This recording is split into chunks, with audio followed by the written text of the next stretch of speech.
Почитувани македонци, се наоѓам во Скопје во клубот на македонците од Егејска Македонија со име Беломорски клуб во самиот центар на Скопје. Убав клуб, ќе го разгледаме малку покасно, ама разговор ќе водам со една од жртвите на грчкиот национализам и фашизам од 1946-49 година. Разговор ќе водам со Васка Дојчиновска од село Герман. Васка, добро вечер и добро дојдовте на брановите на Македонската радио програм, па и пошироко преку социјалните мрежи. Добро вечер, драго ми е што сме вака и во живо ве пратам на телевизија, меѓутоа баш ми е драго што и во живо ќе се видам со вас. Ве поздравувам и добро дојдовте. Благодарам многу. Времето си врви. 1946-49 година беше некаде пред 75 години. Еден по еден од децата бегалци или пак нивните браќа и сестри, родителите веќе се заминати во вечноста. Историјата наша треба да ја оставаме и да ја забележиме, да знаат помладите генерации што ни се случувало, а исто така да знаат и соседните држави, па и светот, низ какви маки ние врвевме. Напред ќе започнеме првото прашање, од каде сте? Да, вака, јас да се представам со Васка Дојчиновска, како што рековте, родена презиме Лаова, од село Герман, Егејска Македонија, мажена презиме Дојчиновска. Значи, така, ајде нешто повеќе ни кажете за вашето село. Па село Герман, околија Леринска, Егејска Македонија, нашето село е едно од меѓу најголемите или најголемо село во цела Преспа. Тоа е село кое што имало над 500 куќи и околу 3000 жители. Но сите после, македонци? Сите апсолутно македонци, но после граѓанската војна селото е опустошено од борбите, нормално, луѓе пребегани, луѓе починати, деца раселени низ сите источноевропски земји и еден дел има деца кои што биле во Југославија и мал дел во Македонија, во домови прибрани. Така да селото, можам да речам слободно, ова е откажување од моите родители, дека селото просто било опустошено, останати по куќите, постари изнемоштени луѓе. Така да е... Конкретно во нашата куќа само дедо ми останал болен човек. Во селото на македонски се зборуваше? Апсолутно, само македонски. Моите баба и дедо, Бог да ги прости, кога ми кажувале, а и мајка ми истото тоа ми го потврдила, значи кога зборувале, значи тамо бил забранен македонскиот јазик, тоа многу нашите го знаат, историјата исто тоа го потврдува. Значи, ако дедо ми и баба ми морале да легнат на земја, едниот увото, другиот устата, да шепота затоа што поред прозорите, а се знае селските куќи какви биле, прозорите какви биле, дали тие биле прозори, пенџериња да диктуваат или не, се слушало секој збор. Ако слушнале сега полиција, они корафилици, не знам како ги викале грчките војници, тие секогаш вртеле кругови. Ако само ги слушнале дека некој зборува на македонски јазик, тие влегувале пред целото семејство, тој што го слушале стариот, дали дедото, дали бабата, они тука со кундаци ги претепувале некој до смрт. Значи тоа било жално. Мојата баба и дедо починава, ама буквално ни еден збор не знаева да кажат грчки. Само македонски. А додека моите родители оделе во училиште, прво оделение тамо, не знам, додека дошла војната, колку дали 2-3 оделенја, тие учеле, присилени биле, приморани биле, тие учеле на грчки јазик и тука кога зборуваа, слабо зборуваа, но зборуваа и пишуваа нешто. Како беше тоа што викаше мајка ми, како е напишано, ама тоа беше. И тамо исто во училиштето биле како деца многу малтретирани. не смееле они едни со други кога седеле нешто ќе си прозбора затоа што биле мали деца почнувале да учат, ќе си прозбореле македонски. Ако евентуално некој од учителите ги слушнал, тие тога имале некои тенки стапчиња кои што стварно многу болеле и рацете и секогаш ги тепале, вика да се враќавме дома со крвави раце затоа што сме ќе прозбориме само еден збор ако само го кажевме. Тоа било страшно малтретирање, поготово кога се работи за едни мали деца кои почнуваат во училиште додат. А која година се родени твоите родители? Па мајка ми е родена 1921 година, а татко ми исто 1923, но мајка ми секогаш викаше не, кога дојдовме тука во Југославија, тие дати така ни ги стајва, меѓутоа ние вика во училиште седевме еден до друг и заедно учевме, заедно другарувале и така и заедно семејство, се земале семејство. Ајде збор два повеќе за таткото. Може за селото дека... да кажам нешто? Молам? За селото да кажам. Да, повели, да. Да. Па би сакала да кажам за селото. Село Герман е едно, реков, од најголемите во Преспанска околија. Тоа село има две цркви. Едната е мала црква од 10 век, а другата е црквата се вика Свети Герман. А во 1888 година почнуваат да се копаат темелите да се гради нова црква. Ќе кажам подоле за новата црква. Значи имаме две цркви. Тоа е малата црквичка. Тоа е малата црквичка. Ете тука е, таа е малата црквичка. До неа е таа втората која се гради во 1800. Таа е новата и ден денеска постои. Значи во селото имаме две реки. Едната е Стара река, таа е поголема река и Неола, помала река, но имаме и повеќе притоки со разни имиња, мислам во селото постојат повеќе рекички. Значи во селото Герман, бидејќи е толку големо како што кажав, ова е све од кажување, од читање од моите родители, постоеле 10 мостови, 9 селски чешми постоеле. Имало 10 поголеми мала, значи и помалите не се спомнуваат, но значи многу мала, бидејќи селото е стварно многу големо, бидејќи може сте прочитале, сте виделе, има села со 50 куќи, со 30, со 100, ние сме имале 500 куќи. Затоа имаме толку и мостови и чешми во дворот. Имаме во селото, значи имало пошта, имало полиција, полициска станица, имало и дури една градинка, што тоа ми го потврди еден мој братучет, постарите од мене, кога мајка му ја земале, кога влегла, мислам, отишла со партизаните, он вика баба ми, не дека баба ми сакала или ние сме знаеле дека имало градинка, него грците го земале братучет ми, го стаиле во градинката, таму да зборува, да го учат грчки да зборува, зашто дома ако остане со баба му, тој ќе си зборува македонски. И он тоа ми го кажува, јас не сум го слушнала тоа, од некој друг, меѓутоа братучет ми тоа го има кажано. Кажувај како што е не треба да кажуваш, да слушна, не слушна. Да. Ајде пак да додиме сега пак околу судбината на твојот татко, нели зборувавме дека служел во грчко-италијанската војна. Не, мојот чичко, најстариот брат на татко ми, е Илија Лаов. Тој учествувал во италијанската војна од 40 и 41 година. Тој е најстар брат, роден 1917 година, голем активиста. Тој исто учествувал и во четата на Илија Димовски Гоче, и он е биле големи активисти приклучени на повеќе, бидејќи во селото имало повеќе организации. Они као младинци во почетокот учествувале во тие младински организации и после се вклучиле директно во борбените линии.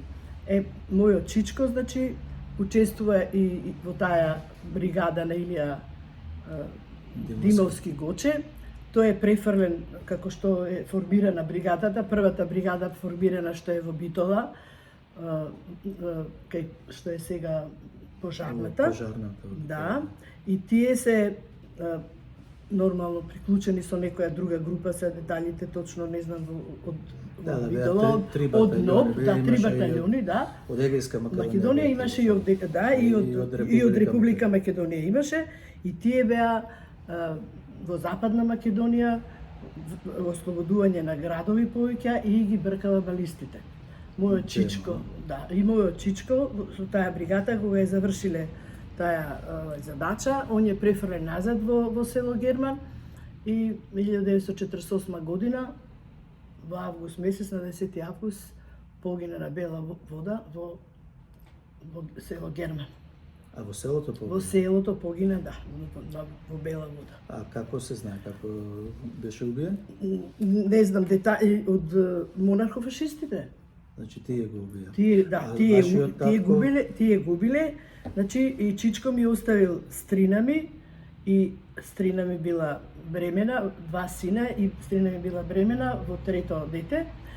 Меѓутоа она е поминала границата. Тука дошла и братучет ми Илија, значи неговиот трети син е посмртче роден овдека во Југославија, и името во Македонија поточно, и името го има добиено по татко му Илија. На жалост, тој братучет Илија, син на мојот чичко Илија, сега пред 2 месеца ни почина. Бог да го прости. Бог да го прости, да. И нешто еве за вашите родители, за твоите татко родители? ми, да. Татко ми како млад бил со години, тој учествувал во многу бил приклучен во многу организации, една од тие била таа ЕПО, како младинска организација. Учествувал во собирање како младинец, собирале оружје, пренесувал оружје, собирале храна, пренесувале на партизаните храна, носел пошта, и после случајот што ни се случил со изгорените, кога ни ја запалиле плевната, односно земниците, тога татко ми е затворен. Бидејќи Кој година беше? Па тоа е 1946 година. 6 година. Да. Земниците се и во јануар, и он е одма затворен, пренесен е прво во затвор во Лерин, па после неколку по 3 месеца пренесен е во На некој остров. Не, на крајот е пренесен во островот Касандра, кај што тамо е многу малтретиран, бидејќи веќе се открила организацијата цела, сите настани се откриени, и он е тамо многу малтретиран. Тоа било место исто како што овдека ние го знаеме Голиот оток, кршел камења, и во 40 измачуван многу, и заради тоа малку да се префрлам за кратко. Колку бил време затвор, сега ќе ви кажам. Значи он во 48 година од Лерин е регрутиран, не, тој веќе регрутиран. Он бил прво во некој си затвор Пинакес, Фила Кес, во 46-та во 3 месец, потоа префрлен во Солунскиот Агнус Димитрiju, во октомври 46-та година е префрлен во Касандра. И на 9.1 го ослободиле, бидејќи бил млад, они го ослободиле и го регрутирале. Тие го регрутирале и таму го натерале да потпише изјава дека се откажува од Комунистичката партија на Грција и дека се откажува и од младинската организација на Македонија кај што работеле.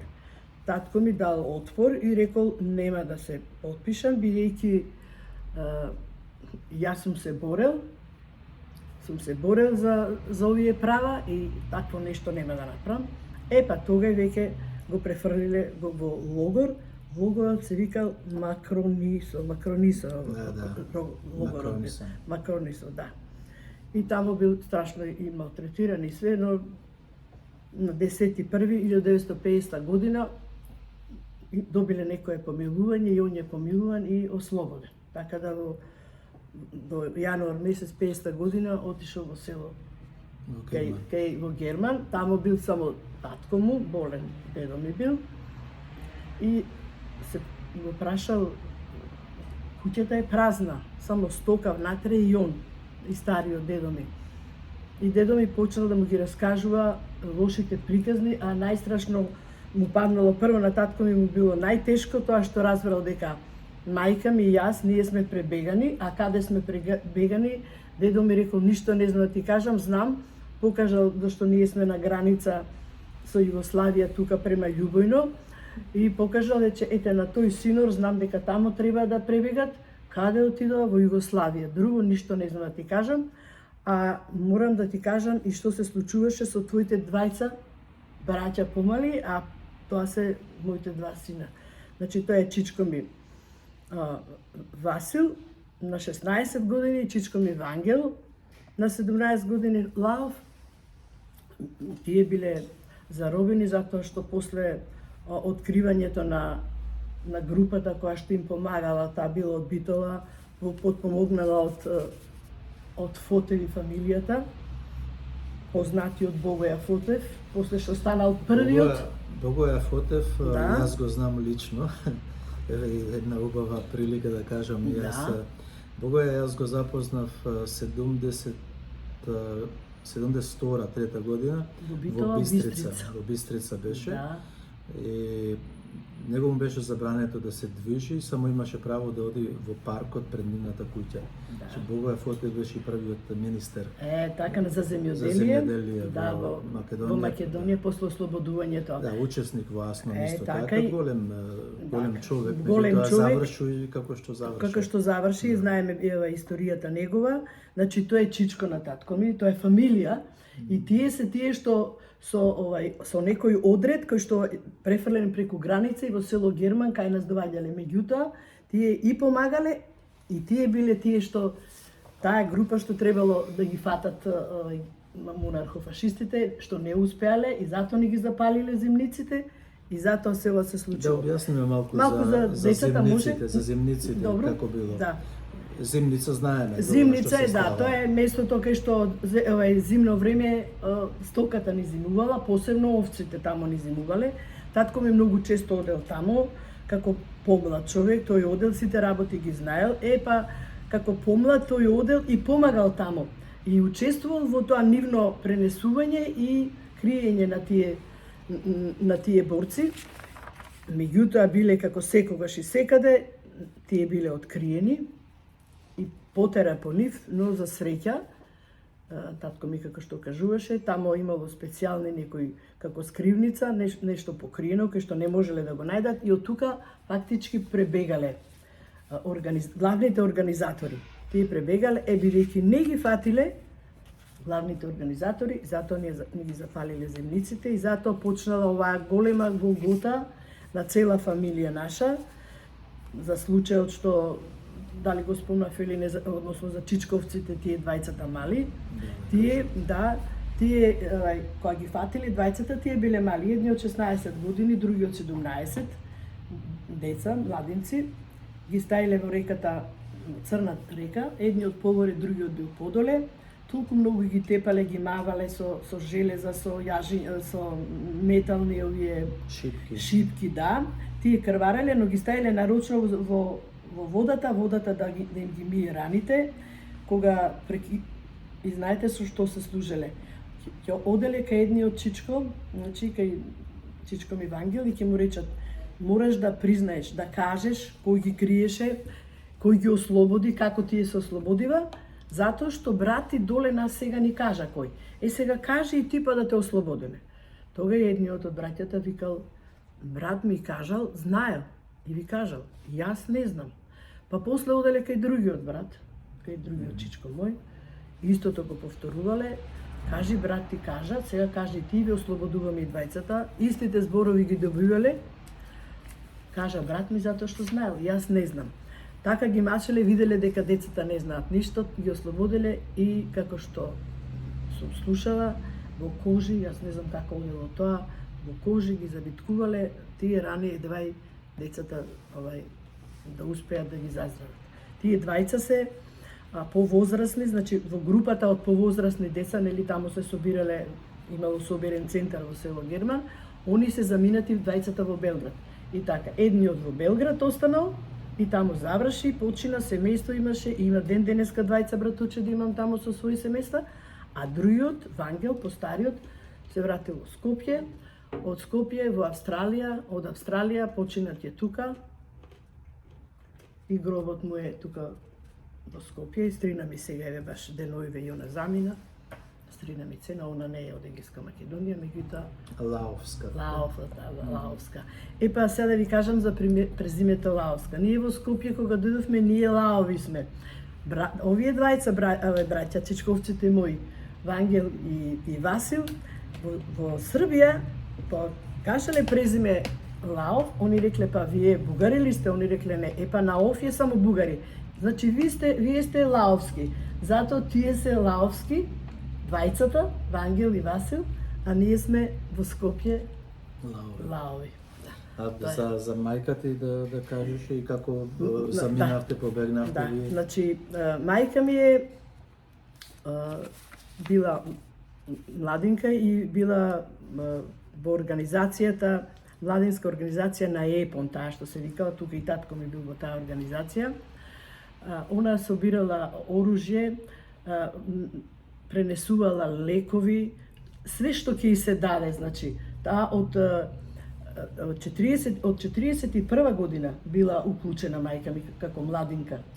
До 45-та била цело време во таа организација ЕПОН, меѓутоа она и чувала некои борци од организацијата ги чувала борците, односно биле ранети, ги лекувала од организацијата на Гоце Делчев. Таму имало и некоја организација која се викала Гоце Делчев. Одредот, така. Пардон, Одредот, да, имате право.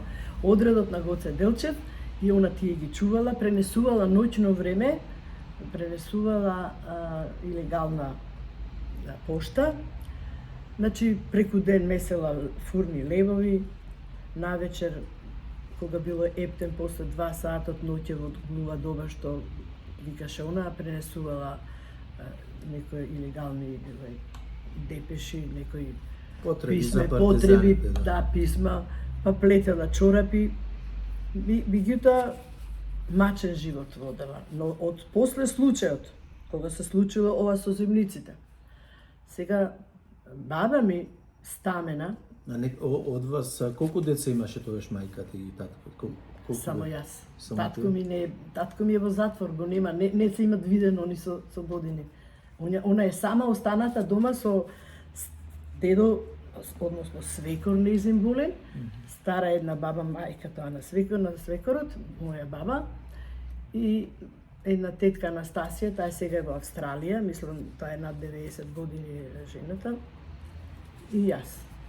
Меѓутоа, они се веќе старата баба доста и тетка ми Анастасија, тие се префрлени со тие групни префрлања што ги организирале во Полска, таму се пренесени, и од фамилијата на мајка ми исто во Полска се пренесени, а мајка ми има брат, мајка ми е најстара, брат Алексо и брат Трајко, тие учествувале, и постариот брат тој Алексо исто со татко ми бил во Касандра во затворот. Значи војна ми исто и она била партизанка, од тоа зборувам од страната на мајка ми. Значи и после ослободувањето, они преку Албанија со бродови како се пренесувани, тие се во Русија заминати. Значи малтретирани, партизанска фамилија, они многу учествувале сите во овие. Се мајка ти замина во Русија? Мајка ми, не. Сега за мајка ми, значи случајот со мајка ми е вака. Од кога се запалиле овие зимници, од кога не успеава они да ги најдат главните. Во зимници што имало во тие зимници? Во зимните стоката, посебно овците. Во тие зимници, кога ова се случило, во зимата биле тука само сместени само овците. Ама бидејќи не ги нашле, нели, главните организатори, со бајлето баба ми на сред село отишла да полни вода.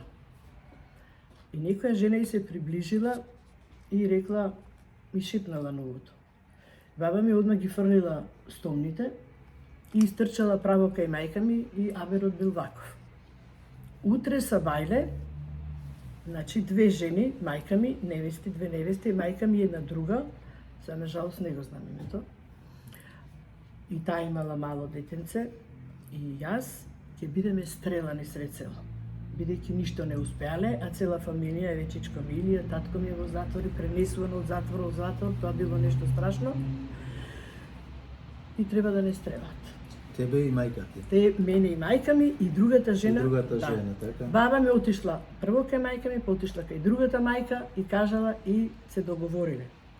На првиот мрак кој ќе падне, значи, бидејќи ние сме на граница тука со Љубојно, они вика Синорот, границата кај нас се вика Синор, Да. камењата кои ќе ги видите таму југословенски, право, нема да одите никаде, само лево и десно се вртите да се вртеле по цело време да ги видат последните светла на прозорите што светеле, од жал дека напуштаат, одат во непознат правец, за нив непознат. И ноќе. Тоа ноќе, а што е најважно, тоа бил толку студен, снегови паѓале. Мајка ми како Кој што месец? во јануар, тоа одма, после тоа.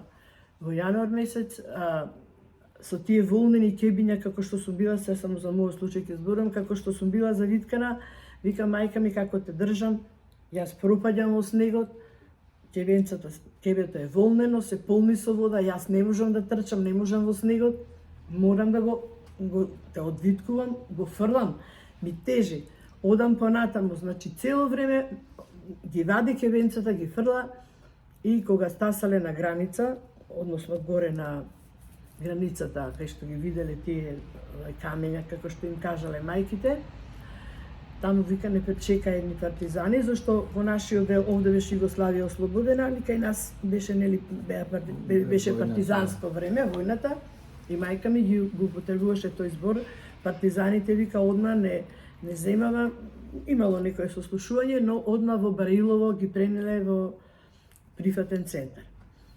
Таму вика кога стасавме, тука е големата болка на мајка ми, кога вика тие партизанките те зедова и те стајва на масата и одеднаш се слушна еден звук тап, јак. Тоа значеше дека ти си премрзната. Ние бевме и двете мајки, вика, премрзнати, но детето, ти беше премрзната. И вика, јас тогаш сватив дека, значи, после оваа голгота, после ова све што ми е изгубено и оставено во селото, јас сега останав и без дете. И мајка ми во некој ќош седнала, 3 дена, вика, те зедова тие партизанки, секогаш имаше најубави зборови за тие жени, макар да не ги знаеше ни по име по ништо. И јас 3 ноќи, вика, кубев коса и плачев, дека останав сега и без тебе. И после 3 дена, вика, они те донеса оживена.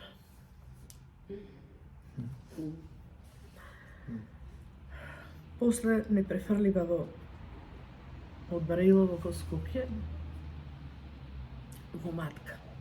А по патот за Матка многу повеќе луѓе минале некои 2 камиона со сено. Сеното го носеле во манастирот, кај што треба се луѓе во што одат тие, значи оделе пешки, мајка ми, тоа било голема група, значи сите оделе во истиот правец, они дечињата мали како мене, вика бе фрлива во сеното, а ние продолживме пешки до Матка. Матка е далеко. И они во тие снегови, во тие студови стасале во Матка, во манастирот. Од Браилово до Матка пешки? Не, во Скопје, па ги дошле во Скопје. Од Браилово ги пренесува во Скопје и од Скопје сега, од Скопје, од кој дел не знам, ги носат во Матка.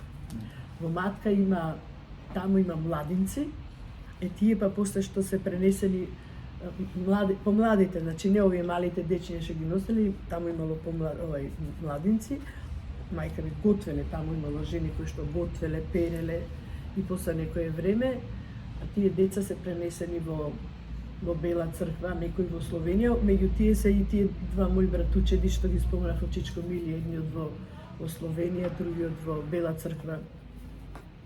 И после тој дел се затворил, мислам, ги префрлиле во Скопје, сите, бидејќи децата ги пренеле, Како се развива вашето растење? И сега овде после во- тоа во Скопје ние во една стара куќа на Битпазар сме. Во таа куќа има католичка црква и ден денеска има на Битпазар е тоа самостаната една барака. Таму ние живееме во 1950 година. Татко ми бидејќи на 15 јануар 50 година е ослободен во Герман и он веќе на 25 мај 1950 година он веќе пребегува кога му кажал сите овие работи кои ги разбрал дедо ми кога му ги кажал.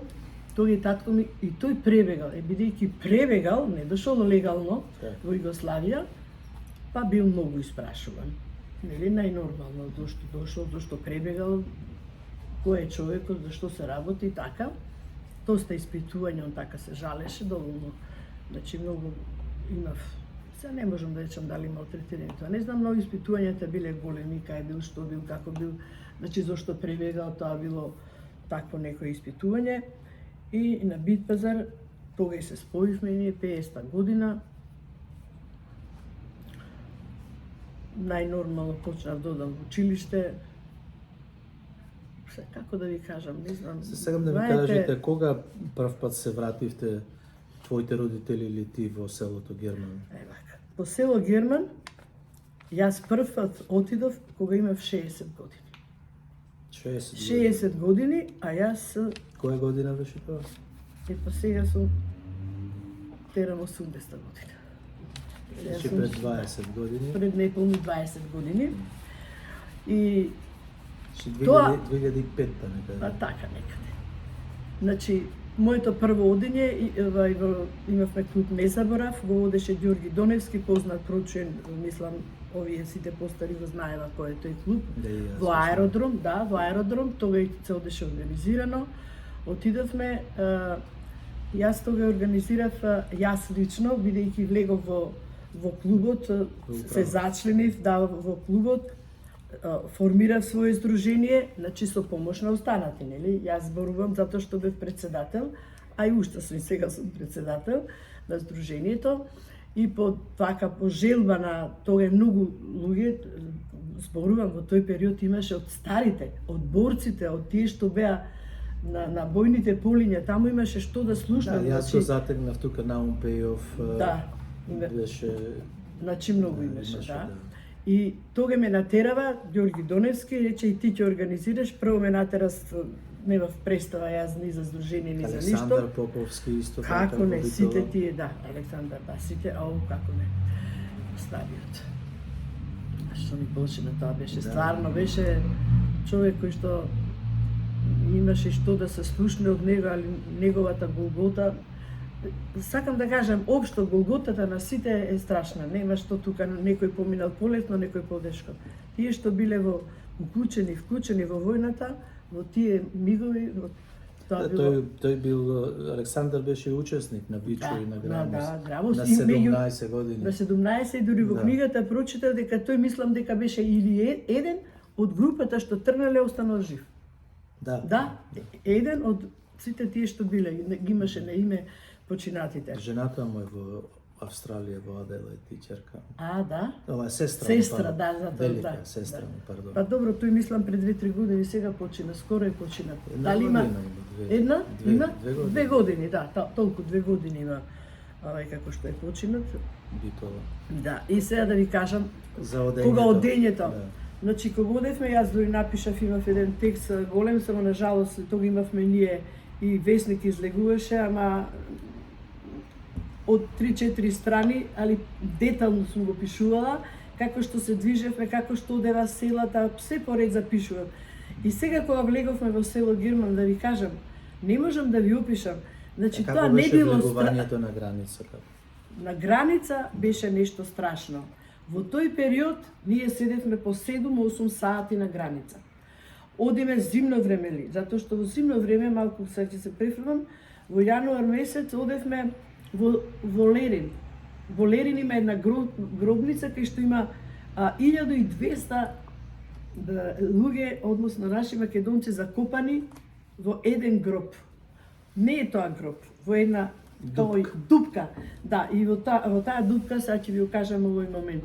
Јас бидејќи кога дојдовме ние во Македонија, мене никој не ме представи дека сум ја дете од Грција, него дека сум дете од Македонија. Јас не знам грчки, нити некој ме натерал да учам, Да, така. затоа јас грчки не знам. Кога бевме, само малце ќе се пренесам, тоа не можам да го заборавам. Значи, кога бевме во Лерин, тој беа цел автобус, може би 5-6 души, нешто како мене што беа, и еден или двајца имавме млади, помлади од мене, значи се јас ако сум била, да речеме 58-60 години, значи нека има некој од 30-35, дали имаше два тројца. И кога отидовме таму, тоа беше вака нешто како со жица заобиколено, празно, пусто, израснато и некој камен таму.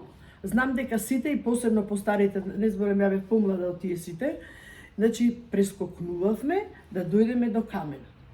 И таму еден возрастен човек зборуваше, а јас со мене одев секогаш, сега на жалост ми почината братучетка Фана Костовска, она беше во Полска, ние некој месец се постара од мене, зашто таа беше веќе со групата замината, родителите беа, што реков, вујко ми, војна ми пренесени дури беа во војната и пренесени во Русија, да, во Русија беа они двајцата, само и она знаеше грчки.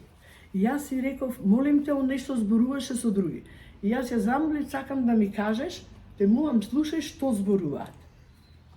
И она вака ми кажа, тој бил главниот кога ги фрлале нашите младите партизани пред да ги закопат, он требал да даде наредба да ги убијат. Да ги стрелат. И тој кажувал, сега она ми пренесува, вика, и ден денеска немам сон, затоа што, вика, наредив, а моев. Ако не наредив, беше ќе бев убиен.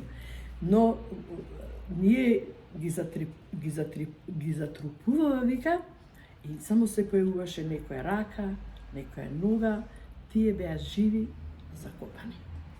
Тоа го кажал човекот и се братучетка ми го преведува и ми го кажува. Жалостна судбина. Многу жалостна судбина. Сега, за патувањето. И да привршиме. Во селото кога стасавме, јас моето чувство не можам да ви го опишам како беше. Нити се радував, нити плачев, бев едноставно како скаменета. Немав чувства. Не знам што се случуваше со мене, тоа и ден денеска се прашувам. Значи не се радував дека прв пат дојдов. Нели во родното село, во родната куќа. Јас после ќе ви покажам, ќе видите куќата, нашата куќа е на главната улица пред полицијата. До мала црквичка имаме Свети Атанас црквичка и големата Свети Герман нормално. И малата црквичка, куќата е ден денеска, дедо ми 56-та година ја препишал, односно не ја препишал, подпишал документ кај што ја дава да биде општински суд. И сега си има надпис, се чита и ден денеска е општински суд. Јас 3 пати сум била, никогаш не успеав да влезам, затоа што ние кога одиме во сабота или недела, таму е затворено и не сум легла да видам натре, да видам куќата, ќе ви ја покажам, ќе видите куќата, имаме таму слика. Значи, чувството ми било, одев, ги гледав, јас ги знам од кажување, сите презимиња ги знам, сите куќи, имавме тога и постарите, беше и вујко мој на мајка ми, маца помал од мајка ми, отидовме да ги најдеме и фамилијата беше на мајка ми Еклашниновска и куќата ја најдовме, новата куќа е изрушена, а старата останата. Значи, шетав низ селото, ама не можам да го опишам тоа чувство. Значи, кој ќе се сетам и почнувам да плачам, не знам да си опишам зошто било така. Жално и сега, кога зборувам и кога се навраќам ова, јас стварно ги полнам очите со солзи. И секогаш сум се трудела вака, и кога, како растев, бидејќи ние секогаш сите имаме свој дијалект, Мајка ми зборувала дома на дијалект, а јас за училиште, за да не рече тебе е гејката, јас секогаш сум се трудела да ги научам зборовите литературно, да ги кажам. Значи, тоа ми било, мислам, и една случка, ќе ја кажам, како мала, тоа го памтам, таму на Битпазар, кој живеевме, плачеше едно девојче и мајката му рече, немој да плачеш, ќе те дадам на јајците да те изедат. Така да... Добро. Не би сакала Ајде да завршиме со ова. Почитувани наши македонци, завршуваме. Не кажам за малата црквичка, за плочата на Цар Самуил. Пократко, бидејќи 40 минути веќе Добро, одиме. вака. Во селото Герман има мала црквичка, таа црква е од 10 век, но кога почела да се гради донејзе има нова куќа да се гради, нова зграда да се гради за црквата Свети Герман, пронајдена е плоча, која плоча копајки таа е на самиот почеток е скршена. На таа плоча, ја мислам дека века е плочата. Ау, не, пардон, ова не е тоа. Затоа викам, не можам да го најдам. На таа плоча, еве ја плочата, тука скршена. Да. Тоа е ова плоча, така? Ова овде. Таа е плочата, да. На таа плоча имало, тоа било напишено името на таткото Никола и мајката Рипсимија и братот Давид. Тоа се родителите на цар Самуил. Кога плочата ја извадиле, во тоа време во Герман имало владици бугари. И веднаш плочата е пренесена во Бугарија. И ден денеска се наоѓа во музеот во Бугарија, најверојатно во Софија. Да, во тој период значи имало владици, таа е одно пренесена.